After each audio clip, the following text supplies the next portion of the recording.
What's up, everybody? We are back with another episode of Power Up Gamers. My name is Rice, and today we're exploring the history of Japan with Rise of the Ronin. Developed by Team Ninja, who brought us experiences like Nioh, and more recently Wolong Fallen Dynasty, this samurai open-world action-adventure puts you on a journey filled with ideals, allegiance, and epic battles. Let's see how this PS5 title stacks up against some other experiences in this genre.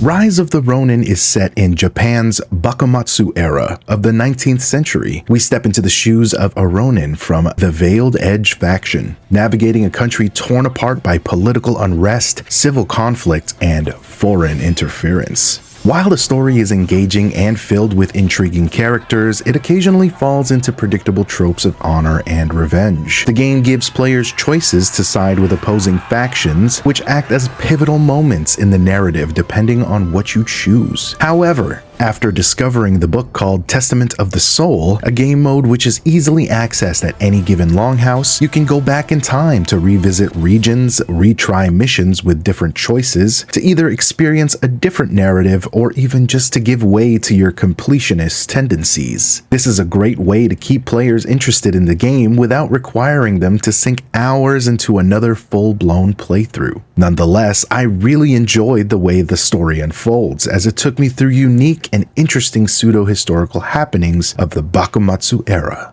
Rise of the Ronin is a satisfactory showcase of Japan in the 19th century. You can explore the rolling hills, serene temples, and developing cities of Japan. Even in the expectedly smooth performance mode, I did experience some issues with frame rate drops in areas that were a little more populated, but nothing too concerning. That said, while the game looks alright, I'm not sure that it really lives up to this generation's graphical standards. But one aspect of the game that I spent quite a bit of time on is character creation and customization. The game gives you access to these features while you rest at any longhouse, so you are not locked to what you choose in the initial setup of your character. And I must say, it's pretty extensive in how you can edit the appearance of your Ronin, which will show up in all of the story cinematics. Not that everyone is looking for this, but if you're like me, you might enjoy building the best look for your character or just fancy changing your outfit from time to time. The combat in Rise of the Ronin is clearly the meat and potatoes of this game. Swordplay is fun,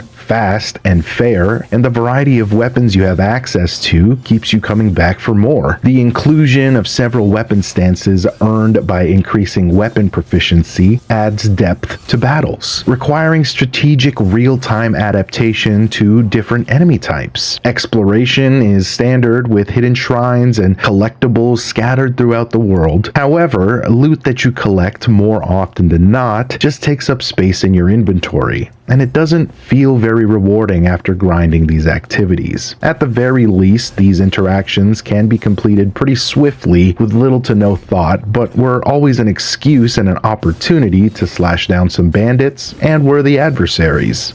You gain karma as you defeat enemies, and it is later converted to skill points, discoverable points of interest on the map, and small rewards as you continue to explore.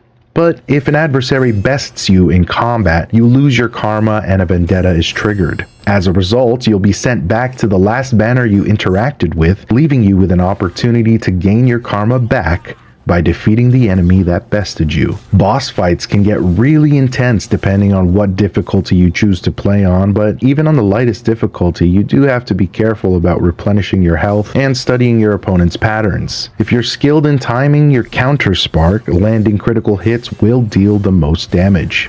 In conclusion, Rise of the Ronin puts you on a journey through an era of reshaping Japanese society, with a unique story, showcase of weaponry, and some tough combat. While it falls short in some areas, its captivating narrative and engaging gameplay make it a worthy addition to any samurai enthusiast's collection.